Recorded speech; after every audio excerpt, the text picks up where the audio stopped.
जीवित परमेश्वर म तपाईँ धन्यवाद दिन्छौँ कारण तपाईँ हाम्रो प्रार्थना सुन्नुहुने परमेश्वर हुनुहुन्छ। स्वर्ग स्थानहरूबाट हामीलाई देख्ने पनि परमेश्वर हुनुहुन्छ। हामीले बोल्दै गरेको कुरा सुन्नुहुने, हाम्रो मनको विचारमा घुम्दै गएको कुरालाई पनि बुझ्ने परमेश्वर हुनुहुन्छ। तपाईँ देख्ने र सुन्ने मात्र होइन, तर तपाईँ परमेश्वर चाहिँ कार्य गर्ने परमेश्वर हुनुहुन्छ। अन्धलाई आँखा दिने परमेश्वर तपाईँ नै हुनुहुन्छ। मुर्दालाई जीवित गर्ने परमेश्वर तपाईँ नै हुनुहुन्छ। रोगीलाई चङ्गा पार्ने परमेश्वर तपाईँ नै हुनुहुन्छ। बन्धनमा परेकोलाई मुक्ति दिने परमेश्वर तपाईँ नै हुनुहुन्छ, किनभने तपाईँ जीवित हुनुहुन्छ। धन्यवाद छ तपाईँको वचन लिएर आज म यहाँ आएको छु। म आफैलाई तपाईँको क्रुसको अधीनमा राख्दछु प्रभु। म आफैलाई तपाईँको अघि नम्र दिन पार्दछु। पवित्र आत्मा, तपाईँलाई म स्वागत गर्दछु। यहाँ आएको हरेकजनालाई अब म प्रार्थना गर्दछु प्रभु, तपाईँको आत्माको बहावले छुएर गएको होस्। एक एकजनाको शरीर, आत्मा अनि मन प्राणमा प्रभु तपाईँको आत्माले छुएको होस्। सुन्ने कान, बुझ्ने दिमाग प्रभु आज तपाईँको रगत लाउँदछु। यो बग्दै गरेको हावामा, यो भूमिमा तपाईँको रगत लाउँदछु। अन्धकारको शक्ति, दुष्टको पर्खाल, बन्धनको आत्मा, वचन सुन्ने आत्मा, ओ परमेश्वरदेखि वचनदेखि आफ्नो मन भड्काउने आत्मा, विरोध गर्ने आत्मा, मनमा 10 कुरा खेलाउने आत्माहरू, शैतानतिर दूत अनि एजेन्टहरूलाई म नाजरेथ येशू ख्रीष्टको नाउँ अनि रगतमा यति नै बेला येशूको रगतमा हक बनाएर गर्दछु। तो माथि म परमेश्वरको न्याय र अन्धकारलाई बोल्दछु। तेरो देख्ने आँखालाई म येशूको रगत लगाएर म बन्द गर्दछु। यो कम्पाउन्ड इलाकातिर म चारैतिर स्वर्गदूतको कडा पारालाई बोल्दछु र परमेश्वरको पूर्ण छुटकारा गरेर विश्रामको घोषणा गर्दछु। यहाँ बोझले आएको मानिसहरू आज विश्राम पाएर जानेछ। धन्यवाद, महिमा तपाईँलाई। मेरो बिन्ती प्रार्थना मुक्तिदाता प्रभु येशू ख्रीष्टको नाममा सुनिग्रहण गर्नुहोस्। आमेन। हुन्छ। स्वर्ग र पृथ्वीको मालिक र हाम्रो जीवित परमेश्वर ख्रीष्ट येशूको नाममा तपाईँ सबैजनालाई सलोम। आमेन। तपाईँलाई शान्ति होस् ख्रीष्ट येशूको नाममा। मैं धन्यवाद देना चाहता हूँ हमारे मुक्तिदाता प्रभु यीशु मसीह को कि उन्होंने मुझे एक बार फिर से ये मौका दिया कि मैं आपके सम्मुख परमेश्वर के वचन लेकर खड़ा हूँ। खुशी हुनुहुन्छ हजुर? हुन्छ। आज का वचन का शीर्षक आगे आ गया है और आज का वचन का शीर्षक है धीरज। पेशेंस इज द की भन्छ अंग्रेजी में। अंग्रेजी में कहता है धीरज ही सब कुछ का चाबी है। वचन शुरू करने से पहले आज का वचन है तो सारे विश्वासी के लिए, पर उन विश्वासी के लिए जिन्होंने, जैसे मैं आगे कहा, जिन्होंने अपना विश्वास परमेश्वर से खो दिया है। आपको लग रहा है अब हुँदैन, आपको लग रहा है आपका पारिवारिक परिवार में अब कुछ नहीं होने वाला है, आपको लग रहा है आपका कार्य क्षेत्र में कुछ नहीं होने वाला, आपको लग रहा है आपके जीवन में कुछ पद उन्नति नहीं होने वाला है, आपको लग रहा है यही हुँदैन। ये वचन उन लोगों के लिए है। ये वचन उन लोगों के लिए है जो अपने जीवन से हताश और निराश हो चुके हैं। ये वचन उन लोगों के लिए है जिनको लगता है कि अब मैं अपने परिवार संग, म आफ्नो काम संग, मैं अपने परिवार के साथ अपने काम संग मैं इतना दिन तक इतना सहा, अब मुझसे बर्दाश्त नहीं होता, मैं क्या करूंगा, कहीं चीले परिवार का नाता को क्या कर दूंगा, कॉन्टैक्ट काट दूंगा। मैं अपना काम छोड़ दीजिए, कॉन्टैक्ट, मैं परमेश्वर देखी टाढो जान्छु, कॉन्टैक्ट, मैं मंडली छोड़ दूंगा, कॉन्टैक्ट, मैं अपने भाई बहन को छोड़ दूंगा, कॉन्टैक्ट। वो उन सब विश्वासी के लिए है जो अपना रिश्ता परमेश्वर के साथ और मनुष्य के साथ तोड़ने के लिए सोच रहे हैं। ये वचन आज उन व्यक्ति के लिए है जो ये सोच रहे हैं कि अब मैं जीवन का अंत करूंगा, अब मैं क्या बन जाऊंगा, योगस्किरति, अब मैं जीवन का अंत गर्छु। आज का वचन उन लोगों के लिए है। यदि आप इन व्यक्तियों में से है तो निश्चय परमेश्वर आपसे बात करेगा। आमेन। विश्वास गर्नुहुन्छ? आमेन। हालेलुया। आज का वचन एक नया आशा और एक नया विश्वास परमेश्वर के ऊपर रखने के लिए है। भले ही आपकी परिस्थिति कैसा क्यों ना हो, भले ही आपके जीवन में कितना ही दुख और कष्ट क्यों ना हो, पर सत्यता एक ये है कि आपका और मेरा परमेश्वर, किसका परमेश्वर? भन्नुस् न, आपका और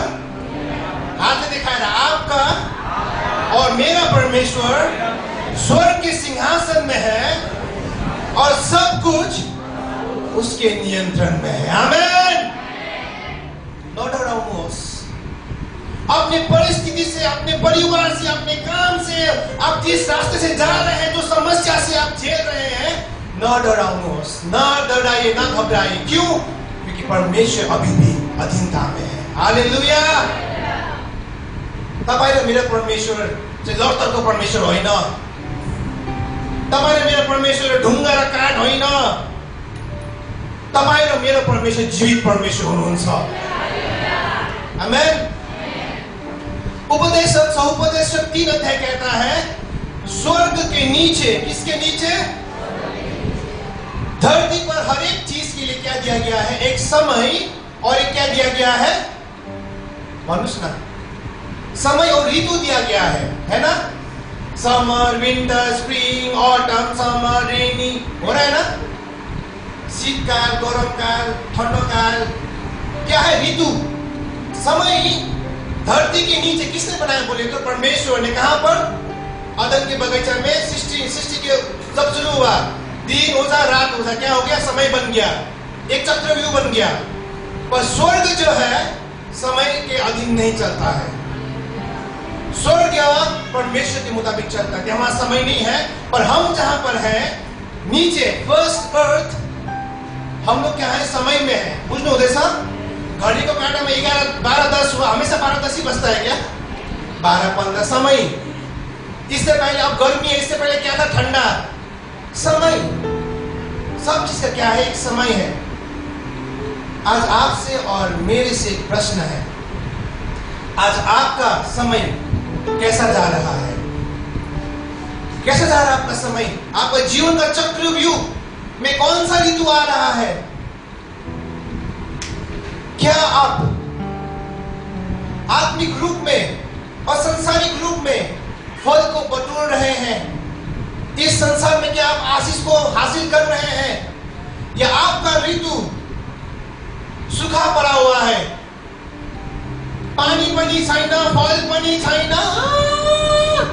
क्यों प्रभु ऐसा सूखा? या आपके जीवन में बारिश का ऋतु आ गया है? शैतान क्या कर रहा है? गड़ांग गुड़ुंग, आंधी, बेरी, तूफान, हवा उड़ाना सा कर रहा है। गड़ांग गुड़ुंग, डर का भावना है। आपके जीवन के आप डर करके जी रहे हैं? क्या आपके जीवन में आज के दिन में आप फल को इकट्ठा कर रहे हैं, या आपके जीवन में बांझपन का जीवन है? आप कौन सा ऋतु में चल रहे हैं? वचन कहता है मनुष्य के जीवन में, धरती के नीचे हर एक जीवन में एक क्या है? ऋतु है। There's a cycle for everything. आप देखिए आप किस ऋतु में हैं। भन्नुहोस् मलाई, आपको डर लग रहा है, कल का चिंता आपको सता रहा है, बिजली चमक रहा है, खड़ंग अभी, या आपके जीवन में कुछ आशीष ही नहीं है, सुखा सा, हाथ में पैसा आउँछ, 5 दिन हाथ में पैसा आता है, बचता ही नहीं, खत्म। प्रार्थना गर्दा अन्य भाषा से दान वरदान छैन, खत्म। यह आपका ऋतु में आप परमेश्वर के नजदीक जाकर आत्मिक फलों को बटोर रहे हैं। दान वरदान में तपाईं भरिनु भएको छ, संसार के आशीष में आप बटोर रहे हैं। आप कौन सा ऋतु में जा रहे हैं? चाहे आपका समय जैसा भी क्यों ना हो, चाहे आपका परिस्थिति जैसा भी क्यों ना हो, एक सत्यता हमेशा अटल रहेगा। यदि आप और थोड़े देर तक धीरज को धरे रहेंगे, परमेश्वर कहेंगे प्रभु तू ही काम कर, मैं नहीं कर पाऊंगा, परमेश्वर आपके समय और ऋतु को बदलने वाला है। आमीन। क्योंकि आपका और मेरा परमेश्वर कहां बैठा है? और सब किसके अधीन में है? सत्यता। इस सत्यता को यदि आप पकड़े रहेंगे, जीवन में आप नहीं गिरेंगे।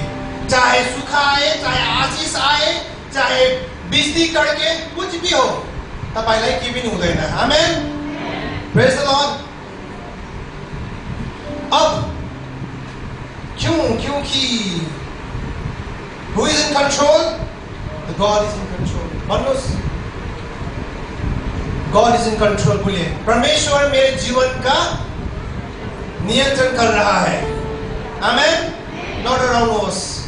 डर कहां से उत्पन्न होता है? हजूर, जब भी आप परमेश्वर में भरोसा नहीं करते तब आपके जीवन में डर आता है। बेटा बेटी है, छोटा सा बेटा बेटी है, किस चीज का है, कहीं जा रहे हैं, अचानक से कोई नया व्यक्ति आ जाता है, वो बेटा क्या करता है, बेटी क्या करता है, पापा के सामने जाके बैठ जाता है। क्यों? भरोसा है मेरे पिताजी मेरे साथ है, मुझे कोई कुछ नहीं कर सकता है। जब भी डर आपके जीवन में आता है, याद कीजिएगा ये परमेश्वर की ओर से नहीं, पर ये शत्रु यानी किसकी ओर से है? शैतान की ओर से है। और ये कहां पर आया था? मैं आपको पहले बोल चुका, आदम के वाटिका में जब मनुष्य ने क्या किया? परमेश्वर का आज्ञा का उल्लंघन किया। अब प्रश्न आता है, यदि, सोचिए मैं क्या बोल रहा हूं, प्रश्न आ रहा है, यदि परमेश्वर सब कुछ नियंत्रण में है परमेश्वर का, तो मेरे जीवन में दुख और कष्ट क्यों? प्रश्न है ना मन में, होता है ना, क्यों प्रभु केन আমাকে আপনি তো বলছেন আপনি স্বর্গকে বানাচ্ছি, আপনাকে কেন অভাব নাই, আপনাকে সব কিছু আছে, আমাকে দিয়ে দাও। हजूर, क्यों? यदि परमेश्वर सब कुछ के नियंत्रण में है तो क्यों हमारे जीवन में दुख और कष्ट आता है? नंबर 1 बात, पहला सुनो, किसके चलते? भन्नुहोस् न हजुर, पाप के चलते हो? मान्नुहुन्छ सत्यता हो नहीं है? पाप के चलते। दूसरा, आपका जीवन सही, आप परमेश्वर में सही चल रहे हैं। एक दूसरा चीज है पुस्तौनी श्राप, बाद में एक्सप्लेन करूंगा। तीसरा है शैतान का कार्य। चौथा है परमेश्वर आपको विश्वास को क्या करना चाहता है? बढ़ाना चाहता है। पांचवा है परमेश्वर आपको क्या करना चाहता है? हजूर, नम्र करना चाहता है। आप कौन सा गियर में भाग रहे हैं गाड़ी का? 5वां गियर में फुल एक्सीलरेटर ला रहे हो, 180 की स्पीड में जा रहे हैं, परमेश्वर को कहां ला रहा है? न्यूट्रल में, जीरो में ला रहा है। नम्र परमेश्वर को बना रहा है। छठा, किसके लिए? परमेश्वर के महिमा के लिए। ये बातें देख लीजिए, मैं बाद में आगे आपको एक्सप्लेन करूंगा। पहला चीज, मेरे जीवन में दुख और कष्ट क्यों है? क्योंकि मैंने कहीं ना कहीं पाप किया है। दूसरा, ये हो सकता है मैंने पाप भी नहीं किया, मेरे साथ परमेश्वर के वचन में मैं जी रहा हूं, तब भी मेरे जीवन में आशीष क्यों नहीं है? क्योंकि क्या श्राप है? पुस्तौनी श्राप, आगे बोलूंगा। तीसरा, शैतान का कार्य। चौथा, विश्वास परमेश्वर बढ़ाना चाहता है। पांचवा, परमेश्वर नम्र करना चाहता है। और छठा, परमेश्वर के महिमा के लिए।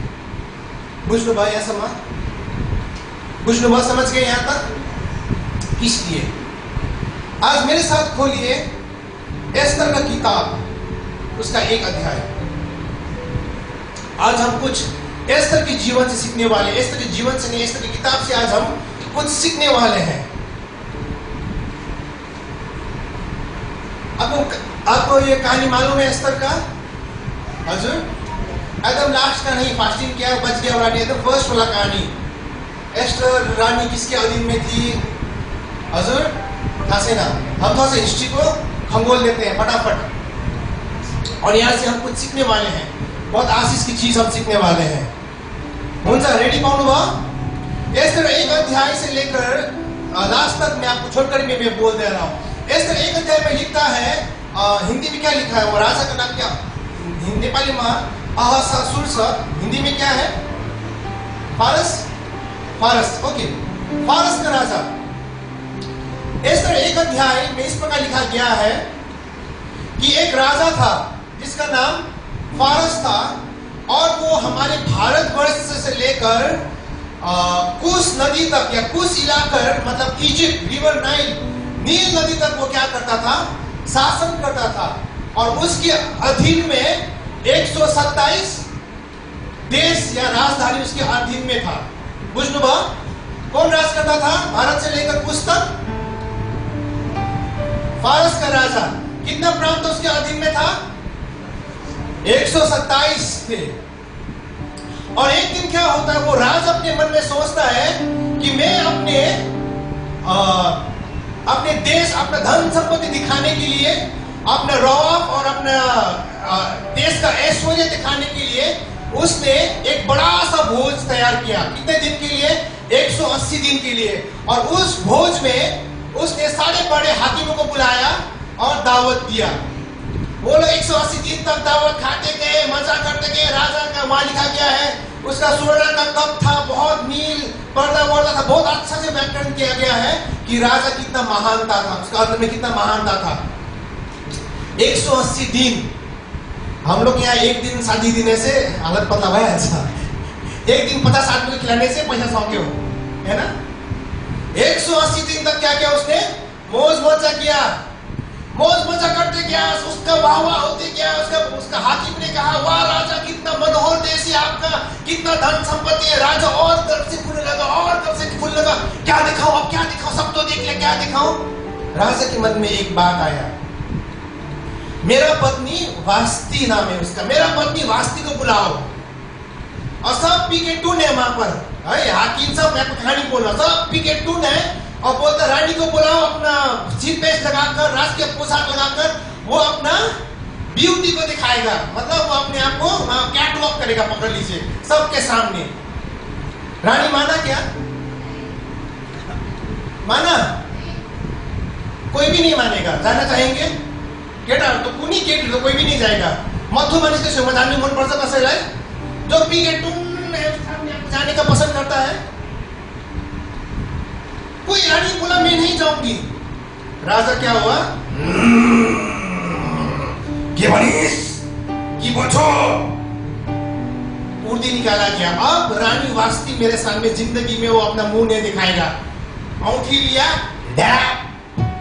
बन गया कानून। अब क्या करूं? अपने हाकिमों से सलाह लिया, क्या करे? रानी तो अपने सामने आ नहीं पाएगी, और हाकिम भी बहुत मस्त आदमी। कोई बात नहीं राजा, देश भर में कन्या केटी को बुलाए, सुंदर सुंदर कन्या केटी को, जो भी पसंद आता है उससे क्या कर लीजिए, शादी कर लीजिए। राजा को बात पसंद आई, भेज दिया चिट्ठी। 127 देश में वो चिट्ठी का गया, पूरा प्रोविंस में वो चिट्ठी चला गया।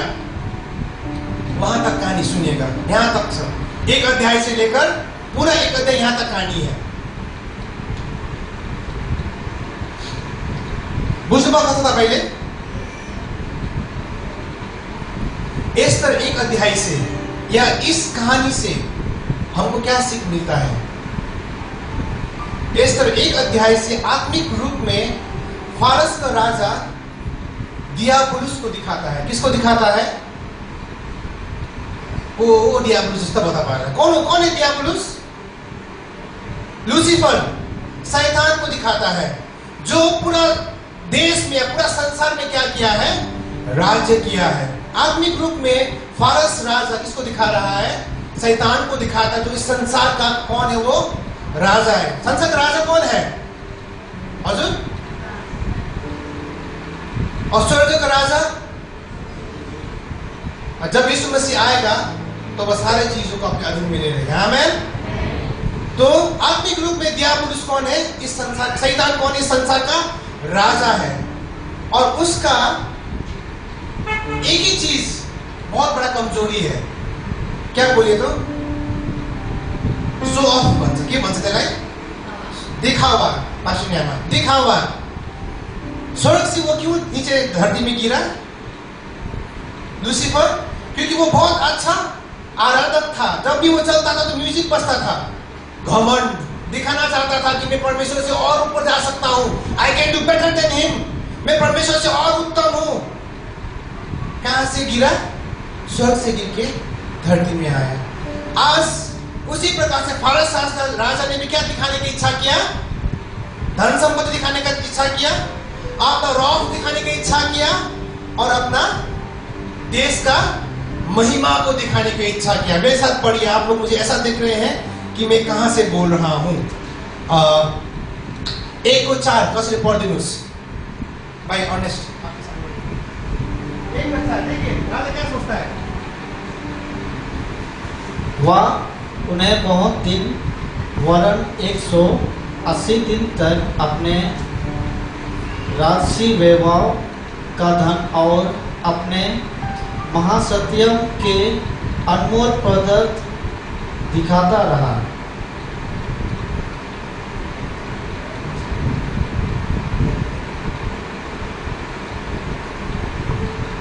देखा था वो उन्हें बहुत दिन वरन 180 दिन तक क्या दिखाता रहा? अपने राजसी वैभव का धन और अपने महत्व के अनमोल पदार्थ दिखाता रहा।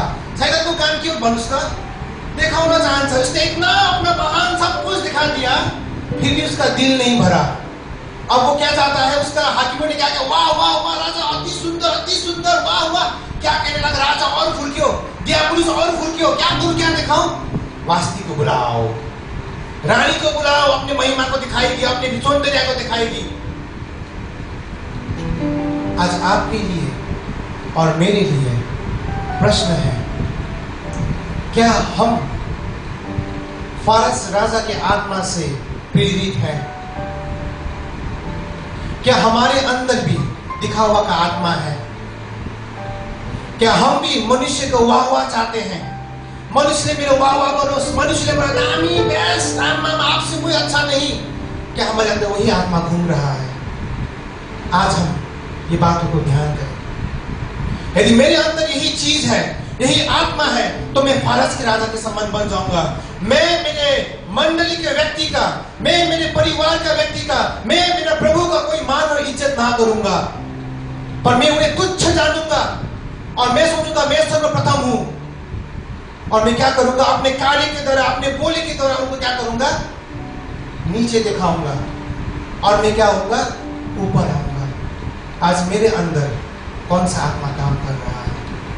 क्या वो परमेश्वर का आत्मा है या फारस राजा का आत्मा? क्या मैं शो ऑफ कर रहा हूं? क्या मैं दिखा रहा हूं? या मैं मनुष्य को नीचे दिखाकर अपने आप को ऊपर करा जा रहा हूं? जब घमंड मनुष्य के अंदर आता है ना, वो अपनी पत्नी को भी, अपने बच्चे को भी कोई मूल्य का नहीं समझता। दिन से बना थप्पड़ की बोलचीस नहीं समझ, तू नहीं समझे कि दिन से एक थप्पड़ क्यों? घमंड, ईगो। तुमने मुझको कैसे बोला? पता ही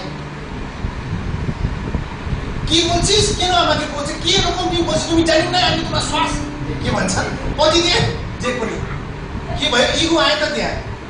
अनि के मैं बुढीलाई दियो? किन? बुढी त के छ, आपका पत्नी क्या है? असहाय स्त्री है, वो कमजोर और निर्बल है। भले ही मनुष्य बोले 20 ये जेनरेशन में हम सब एक हैं, ह्यूमन्स आर ऑल इक्वल, हुन सक्छौं, तो बाइबल कहता है वो एक कमजोर पात्र है।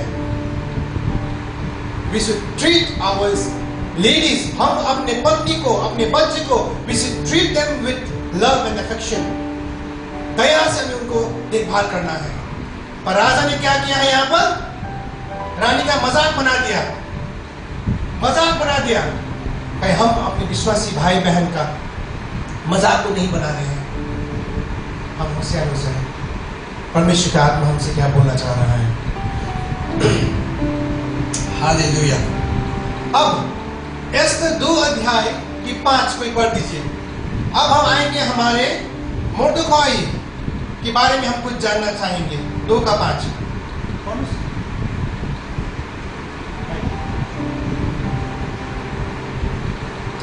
सुसनगढ़ में मौतेक नामक एक यहूदी रहता था, जो कीस नाम के एक बिन्यामीनी का परपोता, सिमी का पोता और यत्र का पुत्र था।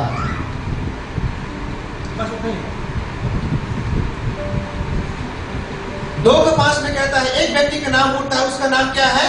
मोर्देखाई, जो इस कहानी का एक मूल पात्र है। 4 पात्र मूल है, एक फारस का राजा, दूसरा मोर्देखाई, तीसरा एस्तर और चौथा हमारा विलियन हमान।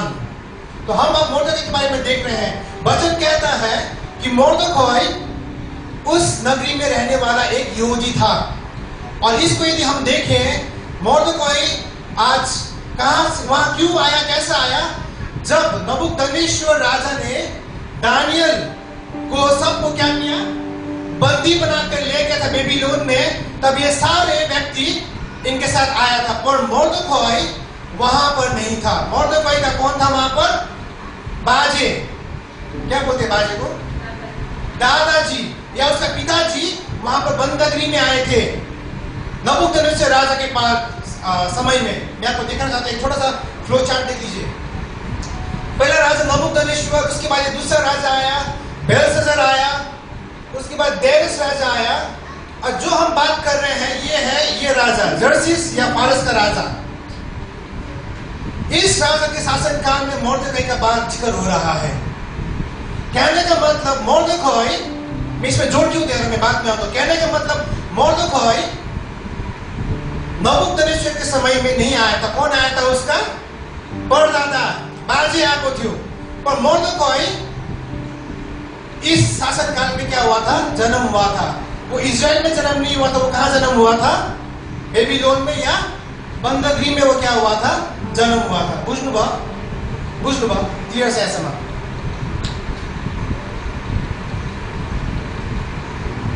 आज सत्यता सुन लीजिए, मोर्देखाई चाहे वो अपने देश में नहीं होकर शत्रु के देश में जन्म होने के बावजूद भी उसे बहुत दुख और कष्ट था। फॉर गिवन एग्जाम्पल के लिए, यदि आज हमारा देश या आज हमारा देश कोई भी दूसरे देश को जीत लेता है, तो उस देश शत्रु देश जो हारा हुआ है, क्या उसके लोगों को आसानी होगा पैसा कमाने के लिए? सब लूट लेंगे। आदमी लूटेंगे कि नहीं लूटेंगे? पैसा रुपया देखिए ले रहा, अब उनको मान लीजिए मिलना है, आज काम किया 10,000 रुपया कितना मिलेगा? 100 रुपया। अन्याय उनसे कि उनका, क्योंकि वो क्या है? दूसरे देश के लोग हैं, कोई वैल्यू का नहीं है। मोर्देखाई आज शत्रु के देश में जन्म हुआ व्यक्ति था। उसको हर एक दिन एक संघर्ष का जीवन था। खाने के लिए, पीने के लिए, उठता बैठता हमेशा डर का माहौल था। कहीं सैनिक आकर पकड़ को तो नहीं ले जाएंगे, कहीं हमको झूठा साक्षी में तो नहीं ले जाएंगे। हर एक दिन डर के अंदर डर में जी रहा था। पर एक बात सत्यता ये है, मोर्देखाई ने कभी भी परमेश्वर को इस चीज के लिए दोष नहीं दिया। क्या मोर्देखाई ने दोष दिया परमेश्वर को? क्यों प्रभु मैं इस देश में हूं? बाइबल में है कहीं पर कहानी? मोर्देखाई ने कभी भी परमेश्वर को दोष नहीं दिया। दूसरा सत्यता हम ये पाते हैं, मोर्देखाई को एक बहुत बड़ा इनाम मिलने वाला था, सुपर डुपर इनाम मिलने वाला था, पर उसका हक किसी और ने ले लिया। मोर्देखाई को अन्याय हुआ। बाद में देखेंगे मोर्देखाई को क्या हुआ? अन्याय हुआ। जब उसने राजा को महल से बचाया, राजा को प्लानिंग अटैक से बचाया, उसको मिलने वाला पुरस्कार कोई दूसरा व्यक्ति लेके चला गया। अन्याय भयो। मोर्देखाई ने अपना धीरज को धारा, किसी से कुछ नहीं कहा, मला अन्याय भयो, मला यस्तो गयो, मुझे ऐसा किया, किसी से कुछ नहीं कहा। मोर्देखाई ने अपना धीरज को धारा, चुप लागी बस्यो। तीसरा, मोर्देखाई कहां पर था? बेबीलोन में था या असुरिया में था, इजिप्ट में था। उसने दूसरे व्यक्ति का या उसके सरदारों का या उसका शत्रु का फेवर लाइक अनुग्रह पाने के लिए उनका देवता और देवी का क्या नहीं किया? हामी त गर्थ्यौँ होला नि है। जब पूरा बनदैन, मान लीजिए पिंकी कोई बड़ा अफसर है और मान लीजिए मैं कोई साधारण व्यक्ति हूँ, अब पिंकी बड़ा अफसर नाम भने फेरि संसार है, नरिसाउनु पर्ने। पिंकी बड़ा अफसर है, मैं कोई दूसरा व्यक्ति हूँ, पिंकी के पास जाकर बोलता हूँ मेरे साथ सहायता कर दीजिए ना, गर्दैन। आज किया नहीं हुआ, कल फिर कर दीजिए ना, नहीं होगा। तीसरा दिन, चौथा दिन, अब मैं क्या सोचूंगा? प्लानिंग करूंगा। अब मैं कॉम्प्रोमाइज करने का प्लानिंग करूंगा। घुस दिएर हुन्छ कि या उसको की काम गरिदिएर हुन्छ कि दूसरा कोई काम बना के होगा कि उसको घूस दे के होगा कि ये जो बोलेगा वो करने के लिए I will try to compromise. बहुत बार गवर्नमेंट ऑफिस में क्या होता है? कॉम्प्रोमाइज हो जाता है। अपने चीज पाने के लिए व्यक्ति क्या करते हैं? कॉम्प्रोमाइज करते हैं। पर मोर्देखाई ऐसा व्यक्ति था जिसने उस दुख के घड़ी में भी, कष्ट के घड़ी में भी, अन्याय की घड़ी में भी कॉम्प्रोमाइज नहीं किया। आमेन। उसने कभी कॉम्प्रोमाइज नहीं किया। उसले भन्यो ठिकै छ, म यीशुलाई छोडिदिन्छु र तिमीले भनेको कुरालाई म बुझ्छु, मलाई गभर्नमेन्ट काम दिलाइदेऊ। उसने कभी नहीं कहा मैं जो आप बोलेंगे वही करूंगा। वचन क्या था, पढ़िए मेरे साथ, इसका प्रूफ मैं आपको दे रहा हूं। 3:8 हमान क्या बोलता है भाई? 3:8 देखिए, हमान जो संसार के व्यक्ति एक गवाही दे रहा है विश्वास के बारे में। तब हमान ने राजा हर्षिया ने कहा, तेरा राज्य के सब प्रांतों में रहने वाले देश देश के लोगों के माध्यम में तितर बितर और छिटकी हुई एक जाति है, जिसके नियम और सब लोगों के नियम में भिन्न है, और वे राजा के कानून पर नहीं चलते, इसीलिए उन्हें रहने देना राजा को लाभदायक नहीं है। हमान क्या बोल रहा? हमान गवाही दे रहा है कि इस्राएली या हमान या मोर्देकै कैसे व्यक्ति है, ये भिन्न लोग हैं, हमारे लोग जैसे नहीं है, इनका रीति थीति अलग है। कहने का मतलब हमान ने अपने आप को संसार में होते हुए भी, दुष्ट शत्रु के देश में होते हुए भी एक ऐसा नहीं बनाया। जो वो कर रहे हैं नहीं किया, उसने अपने पवित्रता को मेंटेन किया। और जब हमान ने देखा और ये जाना कि ये लोग अलग हैं, क्या आपको और मुझको संसार के लोग देख के कहते कि हम अलग हैं, या हम लोग एक ही साथ चल रहे हैं? उसले पनि खाइरहेछ, आफै पनि खान्छ, उसले माडेछ, आफैले माडिरहेछ, उसले दुखेछ, आफैले दुखिरहेछ, उसले ढाँटिरहेछ, मैले ढाँटिरहेको छु, के अन्तरै छैन। पर मोर्देकै अपने पवित्रता को बचा के रखा। वो अलग था, आज आपको और हमें अलग होना है।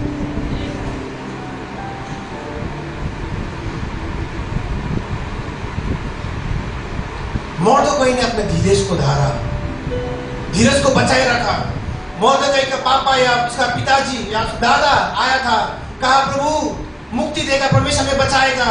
दादाजी मर के चला गया, शेष पिताजी आया, पिताजी ने बोले मोर्देकै परमेश्वर हमें बचाएगा, इस देश से निकाल के रखा, उसका प्रतिज्ञा है, समाधि रखना। ठीक है पिताजी, मोर्देकै ने बोला पापा विशेष मोर्देकै बचा है, कब आएगा प्रभु भने ना मोर्देकैले।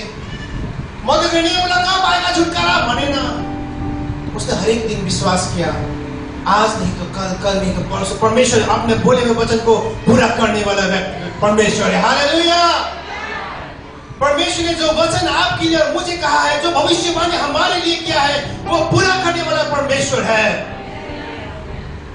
अपने धीरज को पकड़ के रहिए, और थोड़ा देर, और थोड़ा देर, और जब परमेश्वर का समय आएगा, वो आपके समय और आपके ऋतु को परिवर्तन करेगा। आमेन, आमेन। हुन्छ, हामी अघि बढ्नेछौँ। हालेलुया, प्रभु धन्यवाद। अब बहुत मजे की बात है, अब मैं जो आपको फर्स्ट में दिखाया था ये चीज, इसके बारे में हम चर्चा करेंगे भाई दी, इसके बारे में हम चर्चा करेंगे। पर इससे पहले सत्यता सुन लीजिए। क्या सुन लीजिए? मोर्देकै उस देश में या फारस राजा का अधीन इसलिए नहीं था कि उसने क्या किया, पाप किया। वो क्या लिखा गया मोर्देकै ने पाप किया इसलिए वो वहां पर था? नहीं, मोर्देकै के चलते नहीं, पर उसके पूर्वज के अनाज्ञाकारिता के चलते मोर्देकै पुस्तौनी श्राप में घुस गया। सत्यता सुन्नुहोस्, कतिले बुझ्यो, कति त के भन्यो, कितनोले समझा, कितनों के तो माथाबाट गयो। मोर्देकै उस देश में जब जन्म लिया, वो इसलिए जन्म नहीं लिया क्योंकि वो पापी व्यक्ति था। हाँ था वो पापी व्यक्ति, पर ऐसा पापी नहीं कि डरलाग्दो पापी कैटेगरी भनेको हैन। पापी पाप नहीं हो। Just example, just to make you understand properly, आपको समझाने के लिए। मोर्देकै उस राजा के अधीन में, शैतान के अधीन में देश में इसलिए जन्म नहीं हुआ क्योंकि उसने पाप किया। किसके चलते? उसके पूर्वज दानियल के समय में उसका राजा यहोयाकीम ने क्या किया? अत्याचार, अन्याय किया, पाप किया, और उसका पिता, उसका दादाजी ले आया था बंदगृह में, और उसका जन्म फारस राजा के अधीन में हुआ। मोर्देकै के पाप के चलते नहीं, पर ये परमेश्वर की ओर से आया हुआ श्राप था। और ये श्राप 7 पुस्ता तक क्या होता है, जाता है। बुझ्नुभयो? सत्यता। आज आपसे और मुझसे एक प्रश्न है। जो ऋतु का मैंने आके बात किया, आप कौन सा ऋतु में हैं? अब मैं आपको एक्सप्लेन करने वाला हूं। मैंने आपसे पहले कहा, यदि परमेश्वर सिंहासन में बैठा हुआ है तो क्यों मुझे ऐसा, क्यों मुझे दुख और तकलीफ? पहला शुरू क्या है? पाप। एक्सप्लेन करो प्रोसा ये बात। पाप के चलते हमारे जीवन में दुख आता है। एक्सप्लेन करो प्रोसा। एग्जाम्पल दो। आदम का बगीचा, सब नंबर 1 नंबर बात। आदम हवा ने पाप अन्यायकारिता किया, फल खाया, श्राप पायो। दूसरा, सैमसन दरेलासँग सुत्यो, के भयो? पाप गर्यो, अन्ना भयो, शेष। तीसरा, हमारा यहूदा इस्करियोती चोरी किया, यीशु मसीह को ढांटा, श्राप पर्यो, मर्यो। हमारे जीवन में एज ऑफ नाउ, आपके जीवन के चक्रव्यूह में आज आप जहां खड़ा है, जो समस्या आपके लिए एक बैरिकेड बन के रखा है, आप ध्यान से सोचिएगा। सभी अपने को सोचिए, क्या ये एक पुस्तौनी श्राप है? पुस्तौनी श्राप आप होने से पहले आपके परिवार से घटना घटते आ रहा है, या ये चीज आपके चलते शुरू हुआ है? हो सकता है आपका पुस्तौ, आपका पिताजी पूर्वज बहुत धनी थे, पर जैसे आपने जन्म लिया और आपने परमेश्वर के विरुद्ध में पाप किया, आप क्या बन गए? गरीबी में आना शुरू हुआ। और यदि आप इस चीज को रेक्टिफाई या सही नहीं करेंगे तो आपका आने वाला पुस्ता भी वही लाइन में जाएगा। दूसरा, पुस्तौनी श्राप। पुस्तौनी श्राप क्या है? सिंपल एग्जाम्पल, आपने सबको मालूम, तभी भी मैं बोल रहा हूं। किसी के घर में परदादा ने या उसका भाई हार्ट अटैक होकर खत्म हो गया, उसके बाद उसको चचेरा भाई, काका, काकी, माई सब वैसे ही मरते मरते आते हैं। किसी का क्या हो गया, एक्सीडेंट में कोई मर गया, तो बाकी भी वैसे ही मरते मरते मरते आते हैं। ये क्या है? पुस्तौनी श्राप। किसी को डायबिटीज, किसी को हाइपरटेंशन, किसी को बीपी, सब पुस्तक में घुस के आ रहे हैं। ये क्या है? पुस्तौनी श्राप। पर आज आप जहां पर खड़े हैं, यदि कोई नया बीमार आपको पकड़ लिया है, ध्यान दीजिए, ये पुस्तौनी श्राप नहीं है, पर ये आपके पाप के चलते हैं। और यदि हम इस चीज से छुटकारा नहीं लेंगे तो ये एक नया पाप या श्राप आपके आने वाले जनरेशन में प्रवेश करेगा। तीसरा, शैतान का कार्य। शैतान का कार्य भी हो सकता है। क्यों? यदि परमेश्वर ने मुझे कोई दान वरदान दिया, यदि परमेश्वर ने आपको कुछ दान वरदान दिया है और शैतान को मालूम है यदि ये व्यक्ति उस दान वरदान को इस्तेमाल करेगा तो ये महान व्यक्ति बनेगा, तो वो क्या करेगा? दुख तकलीफ आएगा। और ये लंबा समय नहीं होगा, आज 1-2 दिन हो गया, चौथा दिन ठीक हो गया, 5-6 दिन, 7 दिन में फिर वही प्रॉब्लम, फिर थोड़ा आगे गया 8-9 दिन, ऐसा कि 1 महीना, 2 महीना, 3 महीना आपको परेशान होते जा रहे हैं। ये किसका चाल है? क्यों? जैसे ही आप उस बंधन से मुक्त होंगे, आप परमेश्वर का काम करने लगेंगे। और शैतान उसके पीछे लगे रहता है जिसके पास दान वरदान और परमेश्वर का बुलाहट है। एग्जाम्पल, मूसा था ना, मूसा के पीछे भी सैमसन और खतरा। सैमसन तो बाबा, अगर सैमसन को नहीं मारा होता, दलीला के गोद में उसको खत्म नहीं किया होता, सैमसन पूरा पलिस्ती का नाम से खत्म कर देता, क्योंकि वो एक नाज़री परमेश्वर की ओर से एक बुलाहट पाया व्यक्ति था जो पलिस्ती को खत्म करने के लिए बना हुआ था। पर शेष शैतान। तीसरा, चौथा, विश्वास को बढ़ाना चाहता है। कौन बढ़ाना चाहता है विश्वास आपका? शैतान। तो पसंद तो कहता है परमेश्वर किसी का परीक्षा नहीं करता है ना, होता है ना। परमेश्वर किसी खराब वस्तु से व्यक्ति का परीक्षा नहीं करता, फिर आपका परीक्षा में डाल के परमेश्वर को कैसा परीक्षा कर सकता है, विश्वास बढ़ा सकता है? हो नहीं बांधना तो कोई बनी फिर खोलिए मेरे साथ। दैट इज याकूब 1:12। भाई पूरे दिन उसका एग्जाम्पल की दीजिए। याकूब 1:12। अंग्रेजी में किसी के पास है? जेम्स 1:12। कोई हिंदी में पढ़िएगा और कोई अंग्रेजी में पढ़िएगा।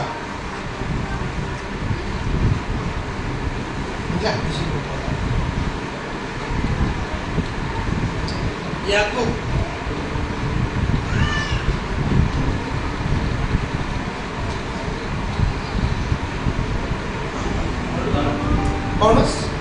Happy are those who remain faithful under trial, because when they succeed in passing such a test, they will receive as the reward the life which God has promised to those who love Him. धन्य है वो मनुष्य जो परीक्षा में स्थिर रहता है, क्योंकि वो खरा निकलकर जीवन का वो मुकुट पाएगा जिसका प्रतिज्ञा प्रभु ने अपने प्रेम करने से की है। यहाँ क्या बोल रहा है?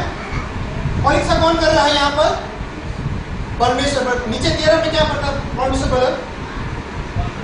इसी का 13। If we are tempted by such trials, we must not say these temptations come from God, for God cannot be tempted by evil, and He Himself tempts no one. जब किसी की परीक्षा हो, कि क्या हो? जब किसी का परीक्षा हो, तो वो ये ना कहे कि मेरी परीक्षा परमेश्वर की ओर से होती है, क्योंकि ना तो बुरी बातों से परमेश्वर की परीक्षा हो सकती है और ना वो किसी का परीक्षा आप करता है। कौन सा? हिंदी में क्या है बोले तो? एक ही शब्द को 2 बार यूज किया गया है, परीक्षा। धन्य है वो व्यक्ति, पहला धन्य वो व्यक्ति जो परीक्षा में स्थिर रहता है, और जब उसको वो जीत पाएगा तो वो क्या होगा? जीवन का मुकुट पाएगा। 13 में बोल रहा है यदि कोई व्यक्ति परीक्षा में पढ़ता है तो वो ना कहे कि वो परमेश्वर की ओर से परीक्षा की गई है, पर वो खुद अपने लालसा से परीक्षा में घुसता है। अंग्रेजी में 2 वर्ड यूज किया गया है इसका। One is test, the other one is temptation. दोनों अलग अलग शब्द है। क्या है? लाओ, मैं आपको कुछ सिखाने वाला हूं। दोनों अलग अलग शब्द है। एक है टेस्ट, बोलिए, एक है टेम्पटेशन। टेस्ट क्या है बोले तो? टेस्ट, दोनों में बहुत अंतर है। टेस्ट क्या है? आज मैंने मैथ्स का रिवीजन किया, कल मेरा क्या है? एग्जाम है। कल जाके मैं एग्जाम दूंगा, पास होगा तो मैं कहां जाऊंगा? नेक्स्ट क्लास जाऊंगा। वो नहीं, ये टेस्ट। और टेम्पटेशन क्या है? कल मैथ्स का एग्जाम है, मैंने पढ़ा है, श्योर नहीं है, मुझे थ्योरम क्या मतलब भाई? थ्योरम फॉर्मूला याद नहीं है, गोजी में क्या था? चीट कोड भाई, थ्योरम आ गया, मुझे दिखना, मुझे याद नहीं है। अब टेम्पटेशन, टेम्पटेशन कैसा? निकाल दूं क्यों? मैम मैं बोल टॉयलेट। टेम्पटेशन हो रहा है, समझ रहे हैं? टेस्ट एंड टेम्पटेशन अलग। परमेश्वरले तपाईको जाँच गर्नुहुन्छ, but he won't tempt you. क्या करते हैं परमेश्वर? पर आपको टेम्पटेशन नहीं करता है। और एक एग्जांपल, टेस्ट जो परमेश्वर की ओर से आता है, आपको वो रास्ता जाना ही पड़ेगा। There is no way back. जो परमेश्वर की ओर से आपके जीवन में परीक्षा या टेस्ट आता है, आपको वो रास्ता जाना ही है, उसमें दाया बाया जाने का जगह नहीं है। और जो टेम्पटेशन आता है, आपके पास वो रास्ता पर जाना है, पर आपके पास शक्ति है, उस चीज को आप मोड़ सकते हैं। एग्जाम्पल, मैं रास्ते में जा रहा हूं, मेरे पास पैसा नहीं है, मोबाइल नहीं है, पुलिस ने पकड़ लिया। टेस्ट, अब भाई मुझे वो रास्ता जाना है, पुलिस ने मुझे पकड़ लिया। अब मुझे पुलिस दफ्ती दिनों थाने के क्या बोलने लगा। अब मेरा टेस्ट ये है कि मैं उस समय किसको फोन लगाऊंगा? समझ रहे हैं? एमडी को बोला, फैमिली को। मैं किसको फोन लगाऊंगा? क्या मैं मनुष्य को फोन लगाऊंगा कि मैं आत्मा में प्रार्थना करके सीधा परमेश्वर को फोन लगाऊंगा? That is test. Now if you pass that test, यदि आप उस टेस्ट को पास करेंगे तो परमेश्वर आपको एक महिमा से दूसरा महिमा में ले जाएगा। ये क्या है? परमेश्वर की ओर से टेस्ट है। आप कहां तक बढ़े हैं, ये परमेश्वर को क्यों हो? टेस्ट हो। अब टेम्पटेशन, सेम सिनेरियो। बाइक में जा रहा हूं, पैसा है, मोबाइल है, पुलिस ने पकड़ लिया, दफ्ती दिया, सर मिला लीजिए, रखे ना रखे, हो गया, छोड़ दीजिए। Temptation, I have the power, मेरे पास शक्ति है कि मैं पैसे से उसको मुंह को बंद कर सकूं। टेम्पटेशन हमेशा शैतान की ओर से आता है, पर परमेश्वर की ओर से हमेशा टेस्ट आता है। और मैं आशा करता हूं जब परमेश्वर की ओर से आपके जीवन में टेस्ट आएगा, आप सफल हो, ना कि आप कॉम्प्रोमाइज करें। आमेन। बुझ लो बात। अब पांचवा नंबर, नम्र करने के लिए बाइबल में एक सिंपल उदाहरण कौन है? राजा नबूकदनेस्वर। ठीक है, याद है, कहानी बोलने की जरूरत नहीं है। छठा, प्रभु के महिमा के लिए। कैसे? बीमार हो गया, चल नहीं पा रहा हूँ, ऐसा हो गया, वैसा हो गया, कुछ नहीं हो रहा है, 1 दिन 2 दिन 1 साल 2 साल कुछ नहीं हो रहा है। एक दिन कोई व्यक्ति आता, अगमवक्ता आता, प्रार्थना करते, यीशु नाम में चंगा हो जा, जरा जुरुक। क्यों? परमेश्वर की महिमा के लिए। घर में जाके पढ़ेगा यूहन्ना 9 अध्याय, जहां पर परमेश्वर ने एक जन्म से अंधा व्यक्ति को क्या किया है? चंगा किया है। आमेन। हुन्छ, हामी घुमेर आऊ। यहाँ तक समझ गए? हुन्छ, म सक्न आँटेको छु। अब मेरे साथ आइए, हम पढ़ रहे थे हमारा मौदूदी के बारे में।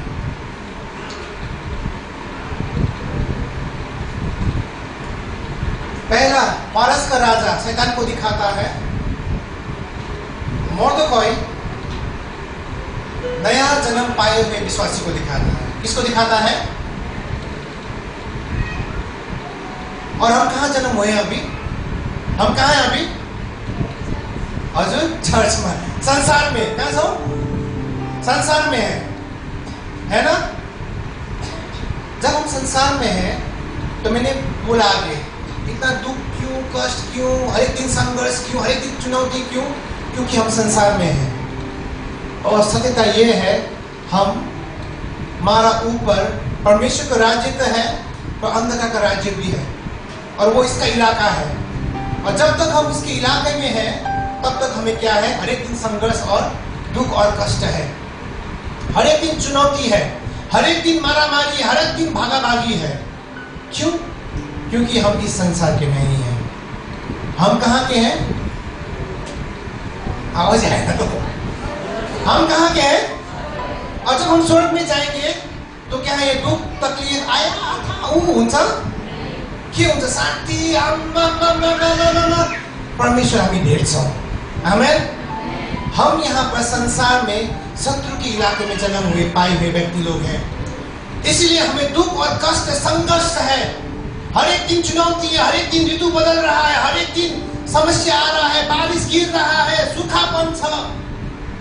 पर यदि आप अपने धीरज को धरे रहेंगे, मोर्दोकई जैसे अपने जीवन को शुद्ध और पवित्र रखेंगे, परमेश्वर आपको उस दुख के घड़ी में भी ऊंचा उठाएगा। Hallelujah, hallelujah.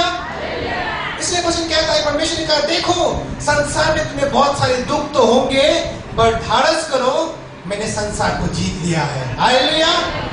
संसार यानी दिया पुरुष को परमेश्वर ने जीत लिया है। परमेश्वर का दुख और तकलीफ तो होगा, परमेश्वर खुद बोल रहा होगा, पर धारस करो, मैंने संसार को जीत लिया है। आपको दुख और कष्ट क्यों है? आप परमेश्वर न सोचो सही। परमेश्वर तो बोल सकते, परमेश्वर से आप मत पूछे दोबारा, क्यों प्रभु मुझको ऐसे क्यों, प्रभु आमा के क्यों? उत्तर मिल गया आपको आज के दिन। क्योंकि ये आपका घर नहीं है, ये आपका परमानेंट स्थान नहीं है, ये शत्रु का इलाका है। पर आप कहाँ के हैं? स्वर्ग का। क्या है?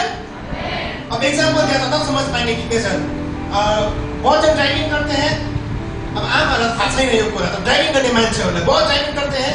यदि हम यहाँ से नेपाल चले जाएं, ड्रीमलैंड चले जाएं घूमने के लिए, या हम यहाँ से पाकिस्तान चले जाएं घूमने के लिए ड्राइविंग करते हुए, है जैसे ही आपको बाघा बॉर्डर काटेंगे ना, दुख होगा। होगा कि नहीं होगा? होगा कि नहीं होगा? क्यों होगा? पहले तो मुझे चेकिंग करेगा, आईडी कार्ड चेक करेगा, क्या बोलेगा, क्या बोलेगा। उसके बाद ट्रैफिक क्या है, यहाँ का नियम कानून क्या है, मालूम भी नहीं है। क्यों? क्योंकि वो शत्रु का इलाका है। डर होगा मन में। आप संसार में हैं, हर एक दिन डर है, आपको चिंता फिक्री है। चले गए बाघा बॉर्डर सब घूमिए, पाकिस्तान घूमेर जस्तै ही चेकिंग करके इंडिया का अंदर घुसेंगे।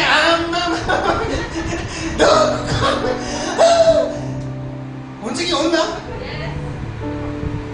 आप में दुख और कष्ट है, जस्तै तपाईको आँखा स्वर्गमा खोलिन्छ नि, यहाँ सुख दुख शान्ति, क्योंकि परमेश्वर वहाँ पर है।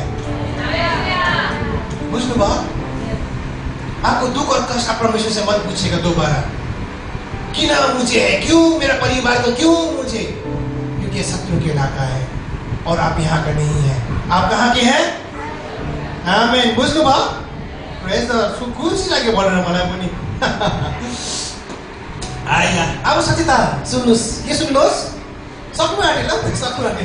सत्यता सुन्नुहोस्। सत्यता के छ भन्दा, फिर भन्छु, यदि परमेश्वर नियंत्रण में है, अब मैं अलग प्रकार से बोल रहा हूँ ताकि आप और समझ पाए।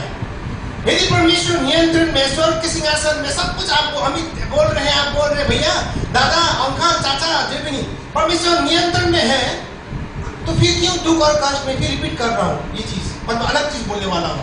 क्यों? है ना दीदी? क्यों? फिर मैं रिपीट कर रहा हूँ। क्यों हर एक दिन संघर्ष? यदि परमेश्वर, हमारा परमेश्वर सर्वशक्ति माने, क्यों क्यों क्यों? मैं आपको एक चीज आपने बहुत बार पढ़ा है पर ध्यान नहीं दिया, मैंने भी नहीं दिया था, पवित्र आत्मा ने दिखाई इसमें। ध्यान करिए, या अपना दिमाग मूसा की ओर ले जाए। मूसा मूसा मूसा मूसा ने जब इस्राएली को मिस्र देश से कहाँ लाया? कनान को ला रहा था। 40 दिन का रास्ता 40 साल बन गया।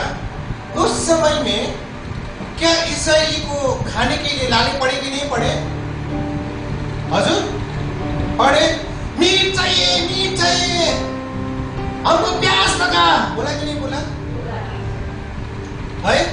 शत्रुले हमको घेर लिया, और क्या विरोध पीछे से आ रहा है, आज लाल समुद्र है, समस्या आयो, आए नहीं? ध्यान हमने एक चीज को कहा नहीं दिया। वचन कहता है,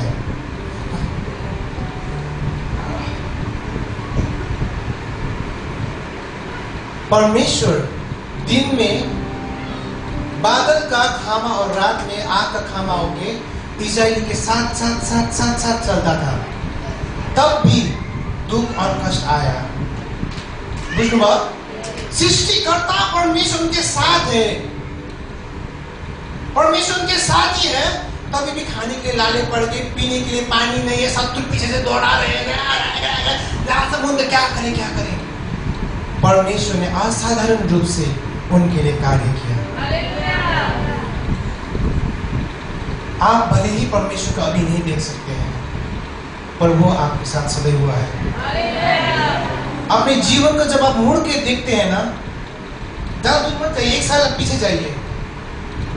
जब समस्या आया ना, जब कमी घटी आया, जब नहीं होगा नहीं होगा नहीं होगा बोला ना, परमेश्वर ने आश्चर्य प्रकार से आपको वहां से खींच निकाला। परमेश्वर ने आपके लिए जुटाया, जुटाया नहीं? आपका परमेश्वर और मेरा परमेश्वर हमारे साथ सदैव रहने वाला वो इमानुएल परमेश्वर। दुख और कष्ट हमारा हिंसा पर सत्यता यह है कि परमेश्वर असाधारण रूप से आपको जुटाएगा जुटाएगा जुटाएगा। सत्यता दुख कष्ट थियो इस्राएलीलाई भयो त, बीमार भयो, सामने डसा, किसी बिच्छू ने काटा, यहोवा तो उनके साथ था। परमेश्वर ने उनको छुड़ा लिया थोड़ा देर तक। बस मैं आपसे निवेदन करता हूँ, आगे जो मैंने बोला, जिसने सुना, इसके जीवन में घटना हो रहा है, थोड़े देर तक अपने स्वयं को और अपने विश्वास को यहोवा के ऊपर बनाए रखें। आपका समय और आपका ऋतु परमेश्वर परिवर्तन करने वाला है। आमेन, आमेन, आमेन। हालेलुया। अंत में मैं आपसे ये बोलना चाहता हूँ, मोर्देखाई के समान हम हर एक दुख और कष्ट में परमेश्वर को दोष ना दें। हम परमेश्वर से क्यों ना पूछे, आज आपका क्यों का उत्तर परमेश्वर ने आपको दे दिया है। बड़ा धन्यवाद दीजिए और कहें, प्रभु मेरा दुख और कष्ट है, धन्यवाद। क्यों? क्योंकि मैं इस संसार का नहीं हूँ, मैं स्वर्गीय स्थान के लिए बना हुआ हूँ। आमेन। आज हमें अपने कृष्ण की चिनारी को बचा के रखना है। संसारसँग एउटै हुनुमा जोटिनु हुन्न, जैसा संसार कर रहे हमें वैसा नहीं होना है। मोर्देखाई के समान अलग रहना है, पवित्र रहना है, ताकि परमेश्वर हमारे जीवन से महिमा ले। आज के वचन से परमेश्वर आपसे बातें की हैं। परमेश्वर के लिए जोरदार ताली दीजिए। धन्यवाद। मैं परमेश्वर का वचन को आपके सामने रखता हूँ। आने वाले हफ्ते में यदि परमेश्वर मौका देगा तो हम आज हमान तक मोर्दकै देखे हैं। हमें एस्तर और हमान के बारे में पढ़ना आगे पढ़ेंगे। परमेश्वर का मौका देगा। तो प्रभु आप सबको आशीष दे। सलाम।